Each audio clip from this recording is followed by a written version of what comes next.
6 isometric postures that force a brutal hormonal response. Double your testosterone. That testosterone is the most important hormone for men, you probably already know. It regulates muscle mass, strength, energy, libido, and even your mindset. But here's the problem. Starting at 30 years old, you lose about 1% of testosterone per year. And when your levels drop, the consequences are devastating. Muscle loss, abdominal fat accumulation, chronic fatigue, low libido, depression, and even difficulty concentrating. In short, your body literally enters decline mode. The good news is that there are some strategic isometric postures that activate large muscle groups and generate such intense metabolic stress that your body has no choice. It needs to increase testosterone production to adapt. That's why today you'll see the 6 positions that do exactly that. But will you be able to hold your body in these positions? A few seconds already feel like an eternity.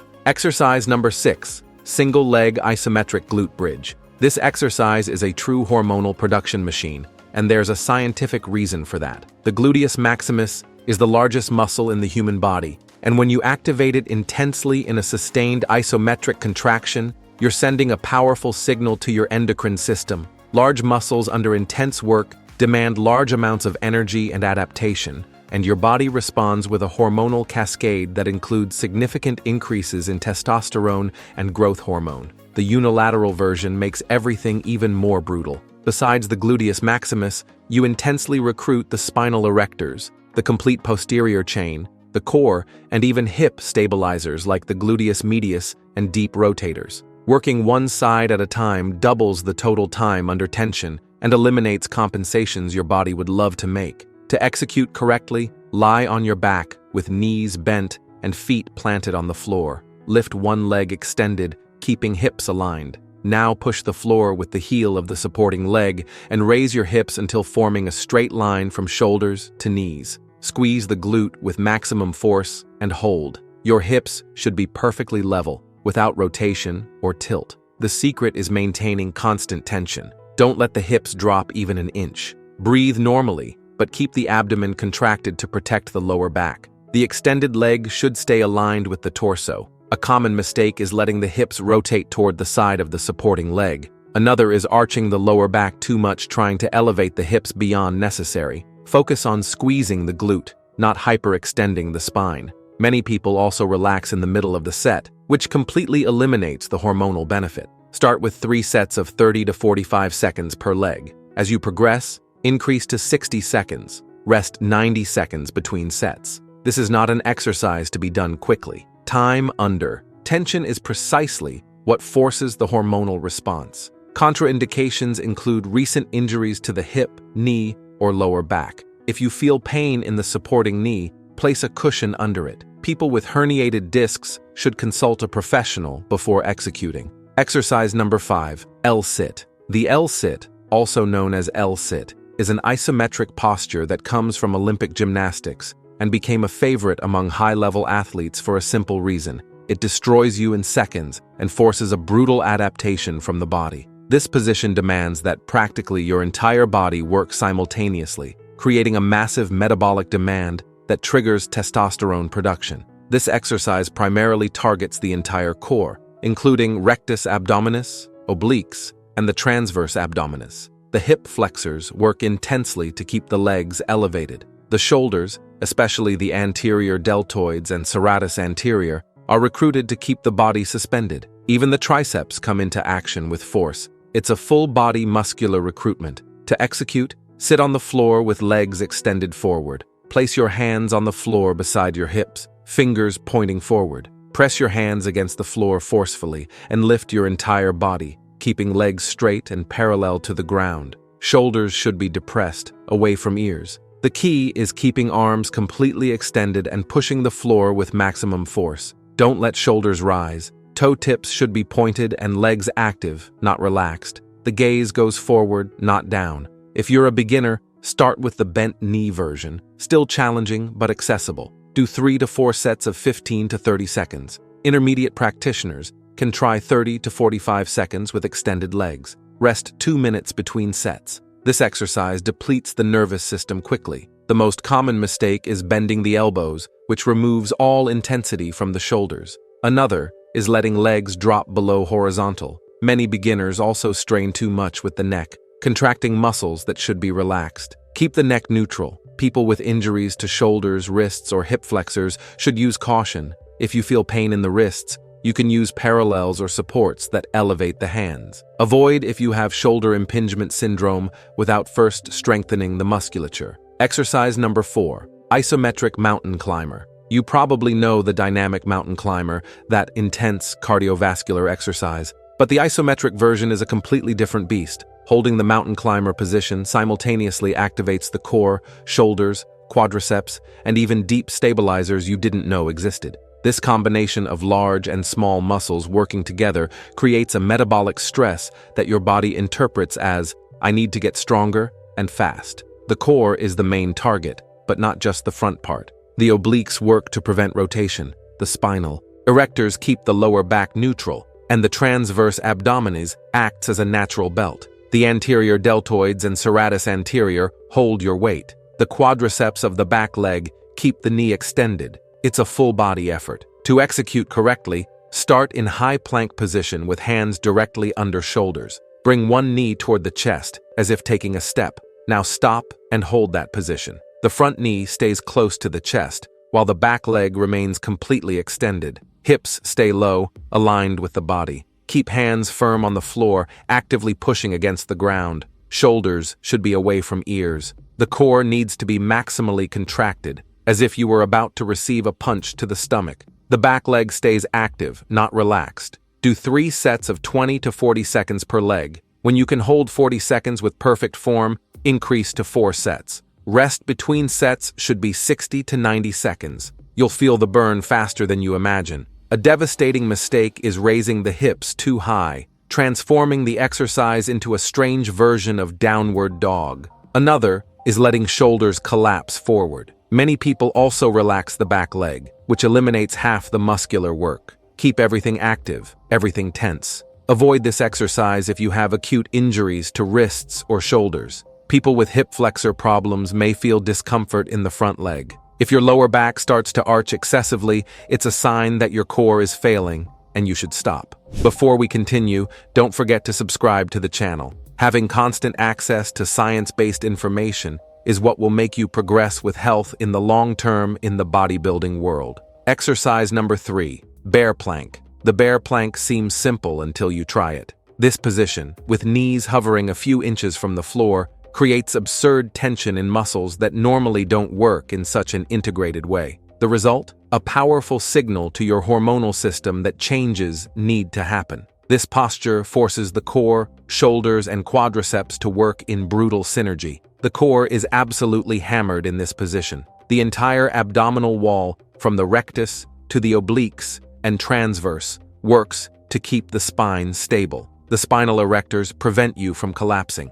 The anterior deltoids and shoulder stabilizer muscles hold a significant portion of your body weight. The quadriceps keep the knees elevated against gravity. Even the hip flexors enter the game. To execute, position yourself on all fours with hands under shoulders and knees under hips. Now lift the knees about 2 to 4 inches from the floor and hold. Your back should be completely flat, without arch in the lower back. The head remains neutral, looking at the floor between the hands. The secret is keeping the knees low, close to the floor, but without touching it. The lower, the more intense. Push the floor with hands actively. The core should be contracted to the maximum. Breathe in a controlled manner without holding your breath. Start with 3 sets of 20 to 30 seconds. When that becomes comfortable, progress to 45 to 60 seconds. Rest between sets should be generous, 90 seconds. This exercise drains you faster than it seems. The number 1 mistake is raising the hips too high, making the exercise easier and losing the stimulus. Another is letting the lower back arch or round. Many people also let the neck drop or look forward, creating unnecessary cervical tension. Keep everything aligned. People with injuries to wrists, shoulders, or knees should use caution. If wrists hurt, use supports to elevate them or do it on closed fists. Avoid if you have serious lower back problems or if you can't maintain a neutral spine. Exercise number 2, boat pose. The boat pose comes from yoga, But don't be fooled by the peaceful name. This isometric position is a brutal test of abdominal strength and hip flexors. When you hold your body in a V shape, balancing only on your hip, you're creating intense muscular tension that forces an adaptive hormonal response. It's simple in theory, massacring in practice. The main focus is the rectus abdominis and hip flexors, which work incessantly to keep legs elevated and torso inclined. The obliques enter to stabilize and prevent rotation. The lower back and spinal erectors work to maintain posture. Even the quadriceps are recruited to keep legs extended. To execute correctly, sit on the floor with knees bent and feet supported. Lean the torso back about 45 degrees and lift feet from the floor. Now extend the legs, forming a V with your body. Arms stay extended forward, parallel to the floor. Your weight stays only on the hip bones. The critical point is keeping the back straight, not rounded. Many people curve the spine trying to make it easier, but this removes stimulus from the abdomen and puts pressure on the lower back. Keep chest open and gaze forward. Legs should be active and together. If you're a beginner, keep knees bent. That will already be challenging. Do 3 to 4 sets of 20 to 40 seconds. As you progress, extend legs completely and increase to 45 to 60 seconds. Rest 60 to 90 seconds between sets. The most common mistake is rounding the back in a C shape. Another is lowering legs or torso too much, losing tension. Many people also hold their breath, which causes premature fatigue. Breathe in a controlled and constant manner. Avoid this exercise if you have serious lower back problems or injuries to hip flexors. Pregnant women should avoid. If you feel pain in the lower back, return to the bent knee version or reduce contraction time. Exercise number 1, isometric push-up. The isometric push-up is the last exercise of this brutal sequence, and for good reason. Holding your body in the middle position of a push-up with elbows at 90 degrees creates intense muscular demand on the pectorals, triceps, anterior deltoids, and core. This is one of the postures that generates the fastest muscle fatigue, and it's exactly that fatigue that triggers the hormonal release you're seeking. The pectorals work intensely to maintain the position, especially the middle and lower fibers. The triceps hold body weight with elbows bent, one of the most difficult positions for this muscle. The anterior deltoids help stabilize the shoulders. The entire core works to keep the body straight like a plank. To execute correctly, start in the high position of the push-up with hands slightly wider than shoulders. Descend slowly until elbows form 90 degrees and stop. Hold that position with body completely straight from heels to head. Elbows should stay close to the body, not too open. The key is keeping the entire body tense and aligned. Don't let hips drop or rise. The core needs to be maximally contracted. Push the floor lightly with hands, maintaining constant tension. The neck stays neutral, looking at the floor ahead of the hands. Start with 3 sets of 15 to 30 seconds. When you can hold 30 seconds easily, progress to 45 seconds. Rest between sets should be 90 seconds to 2 minutes. If needed, do the version with knees supported at the beginning. A devastating mistake is letting hips drop, putting pressure on the lower back. Another is raising hips too high, making the exercise easier and removing tension from the pectorals. Many people also open elbows too wide, which overloads the shoulders and decreases triceps work. Keep elbows close. Avoid this exercise if you have injuries to shoulders, elbows, or wrists. People with carpal tunnel syndrome may feel discomfort. If your lower back hurts during execution, it's a sign that your core is failing and you should stop immediately. Now that you already know the 6 main isometric postures for testosterone, let's go to the bonus exercise that closes this sequence with a golden key. Bonus exercise, Superman. After hammering the front of your body with previous exercises, the Superman enters to balance things by attacking your complete posterior chain. This is an isometric posture that seems harmless until you try to hold it for more than 20 seconds. The Superman simultaneously activates all the back muscles, glutes, and hamstrings, creating a final hormonal stimulus that perfectly complements everything you've done so far. The spinal erectors work intensely to maintain spine extension. The gluteus maximus, that giant muscle we mentioned at the beginning, enters into full action. The hamstrings help with hip extension. The posterior deltoids and all the upper back musculature stabilize the elevated arms. It's an integrated work of the entire back part of the body. To execute, Lie face down on the floor with arms extended forward. Simultaneously, lift arms, chest, and legs from the floor, arching the back. Only the abdomen and hip regions stay in contact with the ground. Keep arms and legs completely extended. The secret is arching uniformly, not just the lower back. Many people concentrate all the arch in the lower back region, which can cause discomfort. Distribute the extension throughout the entire spine. Squeeze the glutes forcefully. Arms should be aligned with ears, not open to the sides. The most common mistake is compensating everything with the lower back instead of using the glutes and upper back. Another is letting arms drop or opening them too much. Many people also hold their breath. Breathe in a controlled manner, even if superficially, during the entire contraction. Do 3 to 4 sets of 20 to 40 seconds. As you progress, increase to 45 to 60 seconds. Rest 60 to 90 seconds between sets. If you feel intense trembling,